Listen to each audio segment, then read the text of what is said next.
რუსეთს სასიკვდილო ნაკლი აქვს. რუსეთმა ეს იცის, უკრაინამაც იცის. და ეხლა როცა უკრაინამ ეს ნაკლი გამოავლინა და მაქსიმალურად იყენებს, პუტინს აღარაფერი შეუძლია ამის წინააღმდეგ. ეს არის რუსეთის გამორთვის ღილაკი და ის იმდენად მარტივი და ეფექტურია, რომ უკრაინა შეუძლია კვლავ და კვლავ დააჭიროს მას ომის მოსაგებად. ზუსტად ამას აკეთებს უკრაინა. ნავთობი იწვის და რუსეთის სისხლს კარგავს. და რაც უნდა სცადოს პუტინმა, აქედან მხოლოდ გაუარესდება ყველაფერი. გაგიყვანთ კრასნოდარის მხარეში, რუსეთის შავი ზღვის სანაპიროზე. ხშირად ხდება სამიზნე იმის გამო, რომ ახლოსაა უკრაინის საზღვრებთან. კრასნოდარის მხარეში ასევე მდებარეობს თუაფსეს ნავთობის ტერმინალი. ეს ტერმინალი რუსეთის ერთ-ერთი ყველაზე მნიშვნელოვანი საექსპორტო ჰაბია, რადგან ჩრდილოვანი ფლოტის ტანკერები აქ ავსებენ მარაგებს და შემდეგ გადაჰყავთ ნავთობი, რომელიც მსოფლიოს სხვადასხვა ქვეყანაში იყიდება. ფიგზე თუაფსეს შეუძლია წელიწადში დაახლოებით 12 მილიონი ტონა ნავთობის გადამუშავება, თავისი ტერმინალის ინფრასტრუქტურითა და ობიექტში აშენებული ნავთობგადამამუშავებელი ქარხნით. მაგრამ თუაფსე ახლა თავის პიკთან ახლოსაც კი არ არის. უკრაინამ ეს უზრუნველყო, რადგან ის იყენებს საბედისწერო სისუსტეს რუსეთის თავდაცვაში და თუაფსეს ისევ და ისევ ურტყამს. 1 მაისს უკრაინული დრონები თუაფსეს ტერმინალის თავზე საჰაერო სივრცეში შევიდნენ. მას შემდეგ, რაც 100 კილომეტრი გაიარეს იქ მისასვლელად, ეს დრონები საექსკურსიოდ არ მოფრენილან. ისინი მოსასპობად მოვიდნენ და ზუსტად ეს გააკეთეს, როდესაც ტერმინალში ჩამოვარდნენ. მოხსენდა მასიური ხანძრები, შავი ტოქსიკური კვამლი ცაში აიჯრა და გარდიანის ინფორმაციით რუსული ნავთობი საცავებიდან გადმოიღვარა. მაგრამ ეს ერთჯერადი დარტყმა არ ყოფილა. პირდაპირ ვთქვათ, რუსეთს უკვე უნდა შეჩვეოდა იმას, რასაც უკრაინა აკეთებდა, რადგან 1 მაისის თავდასხმა იყო მეოთხე ცალკე. Kiev Independent იუწება, რომ ამ განმეორებულმა თავდასხმებმა მრავალდღიანი ხანძრები გამოიწვია, რადგან უკრაინამ იპოვა გამორთვის ღილაკი და განაგრძობს ეწოლას. ნავთობგადამამუშავებელი ქარხნების მუშაობა შეჩერებულია და რუსეთის ნავთობის ექსპორტი შავ ზღვაში ვერ გადის. მაგრამ პუტინისთვის ნამდვილი პრობლემა ეს არის. რუსეთის საჰაერო თავდაცვის სისტემებმა ვერ შეძლეს ამ უკრაინული შეტევების შეჩერება. თავარი კითხვა კი ასეთია: რატომ? პასუხი იმ საბედისწერო ნაკლშია, რომელიც რუსეთის მთელ საჰაერო თავდაცვის ქსელშია და რომელსაც მალე განვიხილოთ. ეს ნაკლი იმასაც ნიშნავს, რომ უკრაინის მრავალჯერადი დარტყმა თუაფსეზე სულაც არ არის გამონაკლისი. თუ რუსული ნავთობი არის გამორთვის ღილაკი, უკრაინა ცდილობს რაც შეიძლება მეტი ამოაგდოს მწყობრიდან. მხოლოდ აპრილში უკრაინამ დაარტყა 14 რუსულ ნავთობგადამამუშავებელ ქარხანას და მნიშვნელოვან ნავთობის ჰაბებს მთელ რუსეთში, როგორც კიევ პოსტი ითხოვინება 4 მაისს. ბაშკორტოსტანის რესპუბლიკიდან, სადაც ნავთობგადამამუშავებელი ქარხანა, რომელიც უკრაინიდან 1400 კილომეტრითაა დაშორებული, დაიბომბა ბალტიის ზღვამდე. ნავთობის პორტის ჰაბები უსლუგასა და პრიმორსკში, რომლებიც თავადაც მრავალჯერადი დარტყმების მსხვერპლი გახდნენ, უკრაინის დრონები მაღლა დაფრინავენ, ძლიერად ურტყამენ და როგორაც ახერხებენ რუსეთის საჰაერო თავდაცვის გადალახვას. ეს არის კოორდინირებული კამპანია. მხოლოდ აპრილში უკრაინამ ნავთობზე დარტყმების რაოდენობით 4 თვიანი მაქსიმუმი დააფიქსირა ბლუმბერგის მონაცემებით. უკრაინა ამას უმიზეზოდ არ აკეთებს, რასაც უკრაინა ხედავს თუაფსაში და რუსეთის სხვა მრავალ ნავთობგადამამუშავებელ ქარხნებსა და ნავთობის ტერმინალებში, არის ომის მოგების გასაღები. საბრძოლო ველის დინამიკის მასშტაბური ცვლილება უკრაინაში სწორედ ასეთი დარტყმების საფუძველზე ყალიბდება და ყველაფერს, რასაც უკრაინა აკეთებს, ნათელი ლოგიკა აქვს. აღმოჩენილია გამორთვის ღილაკი და სწორედ ამიტომ ეს მნიშვნელოვანია. არც ისე დიდი ხნის წინ უკრაინა რუსეთის ნავთობგადამამუშავებელ ქარხნებსა და ტერმინალებზე ცალკეულ დარტყმებს ახორციელებდა. ეს დარტყმები ეფექტური იყო. მათ დააზიანეს აღჭურვილობა და გამოიწვიეს ხანძრები.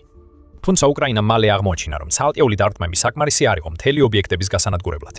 ეს შეუძლებელი იყო. რუსეთის ნავთობის ინფრასტრუქტურა ძალიან ფართოა და მის მთლიანად განადგურებას ერთ შეტევაში წარმოუდგენლად ძლიერი რაკეტების დიდი რაოდენობა დასჭირდებოდა. უკრაინას არ ჰქონდა ისეთი რაკეტები, რომლებსაც მასობრივად გამოიყენებდა, მაგრამ მას აქვს შესაძლებლობა დიდი რაოდენობით დრონები გაუშვას, მრავალჯერადი დარტყმებით, რომლებიც რუსეთის ნავთობის ინფრასტრუქტურას ნელ-ნელა ანადგურებს ცეცხლით. ჩვენ 2025 წელს დავიწყეთ ამ ახალი სტრატეგიის გამოკვეთის ნიშნების შემჩნევა.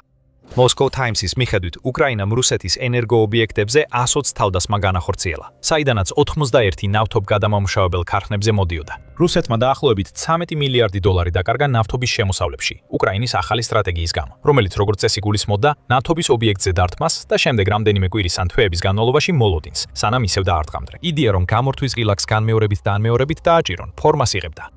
ყოველ ჯერზე, როცა რუსეთი ახერხებდა შეკეთების დასრულებას, კიდევ მეტი უკრაინული დრონი დაფრინდებოდა. თუმცა გამეორება საკმარისად სწრაფი არ იყო. ეს შეიცვალა 2026 წელს.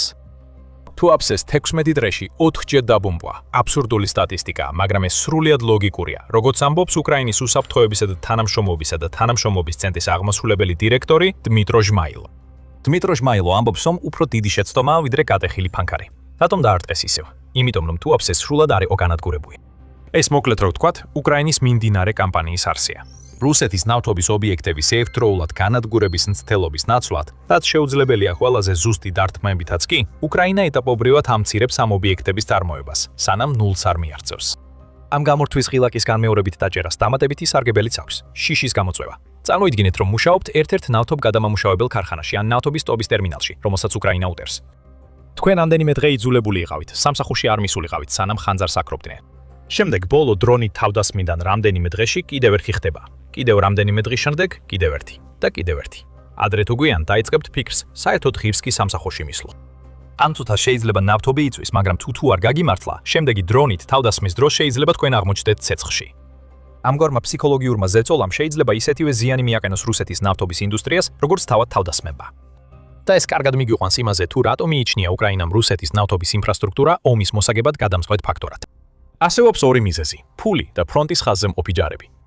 მეორე მათგანის ახსნა უფრო მარტივია. ნავთობის ნაწილი, რომელიც თუაფსას მსგავს საწარმოებში გადამუშავდება, საბოლოოდ უკრაინაში ფრონტის ხაზზე მყოფ რუს ჯარისკაცებს ხვდება. თუაფსა, როგორც შავი ზღვის პორტი, განსაკუთრებით მნიშვნელოვანია, რადგან ეს ნიშნავს, რომ ის პირდაპირ კავშირს უზრუნველყოფს უკრაინის მატერიკთან. ყოველ ჯერზე, როცა უკრაინა რუსეთის ნავთობის ობიექტებს დროებით გამორთავს, ის არღვევს ბენზინის, დიზელის, ავიაციის საწვავის და სხვა ნავთობპროდუქტების მიწოდებას პუტინის მარიონეტებისთვის ფრონტზე. შევხედავთ შედეგებს უკრაინაში. 29 აპრილს United 24 Medium გავრცელა ინფორმაცია, რომ ხერსონის რეგიონში რუსული ტექნიკა გაჩერებულია საწვავის მზარდი დეფიციტის გამო, რომელიც კიდევ უფრო მძაფრდება უკრაინული დარტყმებით რუსეთის ნავთობზე ტირიმის რეგიონში. გენიალობა არ ჭირდება იმის გასაგებად, რატომ არის ეს ცუდი რუსეთისთვის. თუ ტექნიკა არ არის ხელმისაწვდომი, ეს ნიშნავს, რომ რუს ჯარისკაცებს იერიშების განხორციელება ფეხით უწევთ. ეს მათ უკრაინის დრონებისთვის კიდევ უფრო ადვილ სამიზნედ აქცევს, ვიდრე მაშინ იქნებოდნენ, თუ მძიმე ჯავშან ტექნიკასა და ტანკებში ისხდებოდნენ. გარდა ამისა, საწვავის ნაკლებობა ნიშნავს, რომ რუსეთს არ შეუძლია განახორციელოს ისეთი მასშტაბური მექანიზებული იერიშები, რომლებიც ოპერატიულ წარმატებებს მოუტანდა და გადააჯარებდა იმ ნელა თითქმის გაყინულ ტემპს, რასაც ახლა უკრაინაში ვხედავთ. რაც შეეხება ფინანსურ მხარეს, უკრაინის მიერ გათიშვის ღილაკის გამოყენების საერთო ეფექტი შეიძლება მარტივად აიხსნას. ნაკლები ნავთობის გაყიდვა ასევე ნიშნავს ნაკლებ ფულს, რომელსაც ვლადიმერ პუტინი შეძლებს ჩადოს რუსეთის საომარი მანქანაში. სამართლიანია ითქვას, რომ ბოლო თვეებში რუსეთს ნავთობის გაყიდვაში შერეული შედეგები ჰქონდა. ირანის ბლოკადამ ჰორმუზის სრუტეში ოპერაცია ეპიკური რისხვის დაწყების შემდეგ იმდენად ეფექტური აღმოჩნდა, რომ თითქმის მთლიანად გადაკეტა საზღვაო გზა, რომელიც მსოფლიოს ნავთობის 20%-ის მიწოდებაზეა პასუხისმგებელი.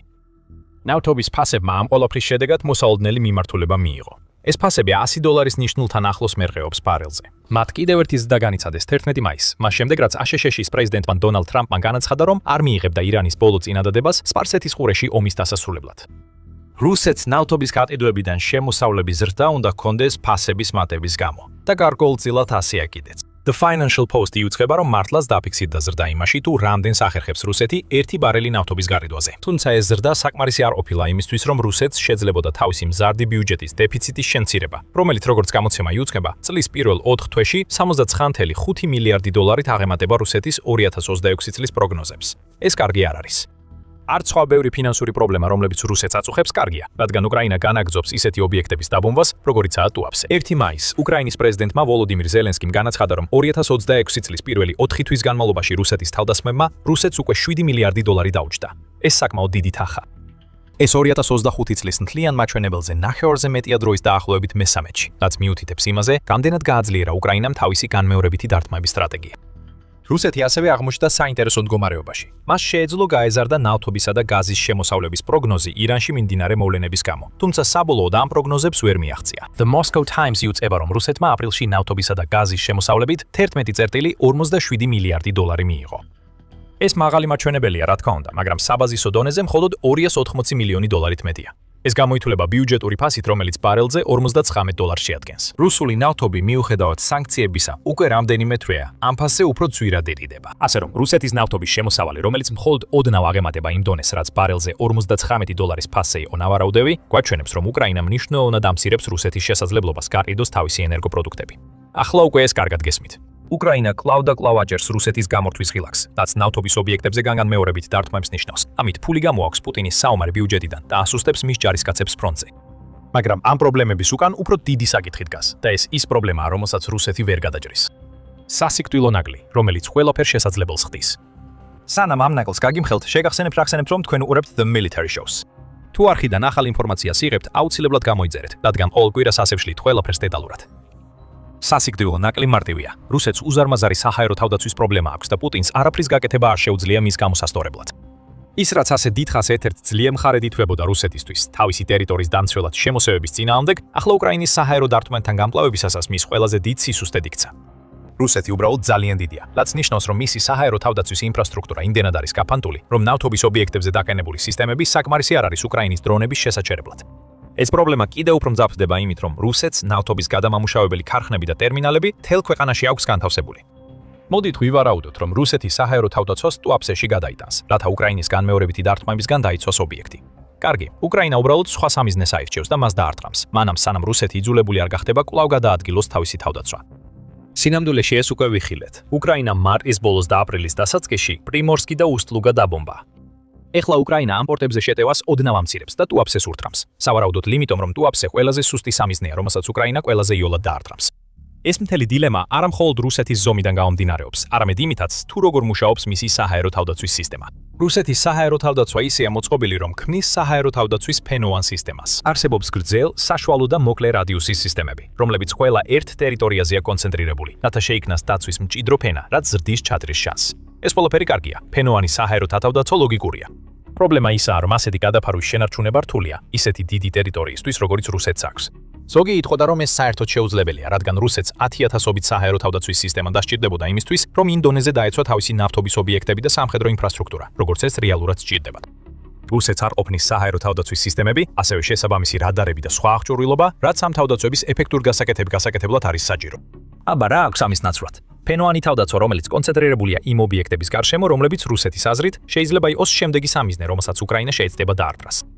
ყველაფერი, რაც უკრაინას სჭირდება, არის სხვა სამიზნის დარტყმა და რუსეთი იძულებულია დილემის წინაშე დადგეს. შეინარჩუნებს თუ არა ის ფენოვან თავდაცვას სხვაგან, თუ შეეცდება გაანაწილოს საჰაერო თავდაცვა ფართო დაფარვისთვის, რითაც დათმობს იმ მჭიდრო დაცვის სტრატეგიას, რომელიც რეალურად მუშაობს. მეორეს არჩევა სამიზნეებს სრულად დაუცველს ტოვებს, რაც უკრაინის დრონებს შეუჩერებელს ხდის. მაშინ როცა პირველ შემთხვევაში შესაძლებელია, რაც შეიძლება მეტი ობიექტის დაცვა, მაგრამ ეს დაცვა ბევრად სუსტია, ვიდრე სხვაგვარად იქნებოდა. სუდსა და უარეს შორისაა მოქცეული. პუტინი ორივე შემთხვევაში ჩიხშია. უკრაინა ამ პრობლემას იყენებს ნავთობის ობიექტებზე თავდასხმებით, განსაკუთრებით იმიტომ, რომ ნავთობის ინფრასტრუქტურაზე შეტევები დრონების გამოყენებით უფრო ეფექტურია. თუ უკრაინა თუაფსეში 10 დრონს გაგზავნის და მხოლოდ 2 მიაღწევს მიზანს, ეს დრონებიც დიდი ალბათობით ნავთობის ობიექტებს დაატყამენ, რომლებიც ცეცხლში გაეხვევა. ეს ცეცხლი ვრცელდება და შეიძლება უფრო მეტი დაიწვას, ვიდრე უკრაინამ დრონებით დააზიანა. გავრცელებული ხანძრები და მეორადი აფეთქებები აკეთებს იმ საქმეს, რასაც უკრაინის მიზანსაცდენილი დრონები ვერ ახერხებენ. რუსეთი საკუთარ თავს არ ეხმარება, როცა პუტინის გიჟურ ბრძანებებს ასრულებს. მაგალითად, რუსეთის 9 მაისის გამარჯვების დღის აღლუმის წინ პუტინმა მოსკოვის გარშემო საჰაერო თავდაცვის რგოლების გაძლიერება ბრძანა. ამის შესახებ ზელენსკიმ განაცხადა, რომლის თქმითაც, როგორც United 24 Media იუწყება, რუსეთმა მოსკოვის დასაცავად საჰაერო თავდაცვის სისტემები სხვა რეგიონებიდან უნდა გადაეტანა. ფაქტობრივად პუტინი უზრუნველყოფს, რომ თვითონ დრონებისგან დაცული იყოს, მაგრამ ამით რუსეთის კიდევ უფრო მეტ ნაწილს დაცვის ნებას აძლევს, რათა ეს დაცვა უზრუნველყოს. ეს ყველაფერი არ არის. რუსეთი თავადაც აცნობიერებს თავის საბედისწერო სისუსტეს და სიტუაციას კიდევ უფრო ამძიმებს, რადგან არასწორ ადგილებში არასწორ საჰაერო თავდაცვის სისტემებს იყენებს. ჯასტინ ბრონკის თქმით, რომელიც უფროსი მკვლევარია Royal United Services Institute-ში, ანუ რუსიის ანალიტიკურ ცენტრში, რუსეთი სულ უფრო მეტად ეკრდნობა საშუალო და გრძელდისტანციურ საზენიტო სარაკეტო სისტემებს უკრაინის დრონებთან გასამკლავებლად და ამ სისტემებს მხარს უჭერს ვეტმფრენებით, რომლებიც უშუალოდ ცდილობენ უკრაინის დრონების ჩამოგდებას. ბრონკის თქმით, რუსეთმა უნდა გამოიყენოს პანცირის სისტემები, რომლებსაც შესაძლოა უკეთესი შანსი ჰქონდეთ იმ საჰაერო თავდაცვაში, რომელსაც ახლა იყენებს. ბრონკის თქმით, ეს შეიძლება ხსნიდეს, რატომ ახერხებს უკრაინა კვლავ და კვლავ გაარღვიოს ისეთი ობიექტების გარშემო არსებული თავდაცვა, როგორიცაა ტუაფსე. რადგან უკრაინა ახერხებს განმეორებით დარტყმებს, რადგან ტუაფსეს თავდაცვა არ არის გათვლილი იმაზე, რასაც უკრაინა აგზავნის. რაც შეეხება რუსის, ანალიტიკურმა ცენტრმა ასევე გააკეთა საინტერესო პროგნოზი 2025 წლის სექტემბერში.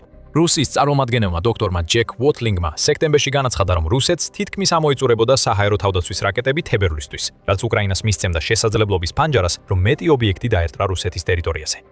აპრილის ბოლოსთვის Business Insider-ი უწრებოდა, რომ რუსეთს მართლაც ჰქონდა საჰაერო თავდაცვის რაკეტების დეფიციტი, რასაც უკრაინა კიდევ უფრო ამძაფრებს დრონებით თავდასხმების ინტენსიფიკაციით. რუსეთის კიდევ უფრო მეტი რაკეტა უნდა დაიხარჯოს იმისთვის, რომ უკრაინის უპილოტო საფრენი აპარატების ჩამოგდების შანსი ჰქონდეთ. ვატლინგი საბოლოოდ სრულიად მართალი აღმოჩნდა. არ არის შემთხვევითი, რომ უკრაინა მარტში რამდენჯერმე შეძლო რუსეთის ბალტიის ზღვის პორტებზე დათმა და იგივე გააკეთა ტუაფსაზეც 11 დღიანი იერიშის განმავლობაში. რუსეთი ამ ობიექტებს იცავს გადატვირთული საჰაერო თავდაცვით, რომელიც დიდწილად ეყრდნობა რაკეტებს, რომლებიც რუსეთს მარაგში აღარ აქვს. თქვით, რომ რუსეთს ფატალური ნაკლი აქვს. ალბათ უნდა გვეთქვა, რომ რამდენიმე ნაკლი აქვს. ყველა დაკავშირებული მის საჰაერო თავდაცვის საშინელ მდგომარეობასთან. რუსეთი ძალიან დიდია იმისთვის, რომ ფენოვანი თავდაცვა, რომლის გამოყენებაც სურს, ყველა მის სამხედრო და ენერგეტიკულ ობიექტზე დააყენოს. ეს თავდაცვები ახლა იმდენად არის გადაჭიმული, რომ რუსეთი არასწორ სისტემებს იყენებს უკრაინის დრონების წინააღმდეგ დასაცავად. და ეს სისტემები კიდევ უფრო არაეფექტური ხდება რაკეტების დეფიციტის გამო, რომელიც განსაკუთრებით მძაფრად იგრძნობა ახლა, როცა უკრაინა ზრდის საჰაერო დათმების რაოდენობას, სიღრმესა და ძალას. და ყველაფერი კიდევ უფრო გაუარესდება. რუსეთის საჰაერო თავდაცვის პრობლემები ნაწილობრივ თავად მათ მიერ არის გამოწვეული. მაგრამ ჩვენ ასევე ვერ გამოურიცხავთ იმ მიზანმიმართული კამპანიის გავლენას, რომელსაც უკრაინა აწარმოებს ამ თავდაცვითი სისტემების წინააღმდეგ, როგორც ოკუპირებულ რეგიონებში, ასევე თავად რუსეთში. Kyiv Independent-ის მიხედვით უკრაინამ 2025 წლის ივნისიდან 2026 წლის მარტის დასაწყისამდე რუსეთის საჰაერო თავდაცვის ინფრასტრუქტურაზე 492 დარტყმა განახორციელა. ის დარტყმებიც კი, რომლებიც ოკუპირებულ ტერიტორიებზე განხორციელდა, რუსეთის მატერიკზე საჰაერო თავდაცვის პრობლემას ამძაფრებდა, რადგან პუტინს მოუწევდა გადაეწყვიტა მეტი სისტემა გაეგზავნა უკრაინაში, თუ დაეთმო ის ტერიტორია, რომელსაც ეს სისტემები იცავდა, რათა რუსეთის თავდაცვა რუსეთში შეენარჩუნებინა. უკრაინის ფინანსთა სამინისტროს განცხადებით, შეჭრის დაწყებიდან უკრაინამ რუსეთის 1373 ერთეული საჰაერო თავდაცვის ტექნიკა გაანადგურა. დარტყმების ინტენსივობაც ამცირდება. 11 მაისის ანგარიში United 4 მედიამ გაავრცელა ინფორმაცია, რომ უკრაინამ მხოლოდ 7 დღეში რუსეთის საჰაერო თავდაცვის 131 მილიონი დოლარის ღირებულების ტექნიკა გაანადგურა, მათ შორის Bukem 3 და Torm 2, ასევე რადარის სადგურები და 2 S6 Tunguska საჰაერო თავდაცვის სისტემა. ეს ყველაფერი ნიშნავს იმას, რომ უკრაინა ანადგურებს საჰაერო თავდაცვის სისტემებს უფრო სწრაფად, ვიდრე რუსეთი ახერხებს მათ წარმოებას.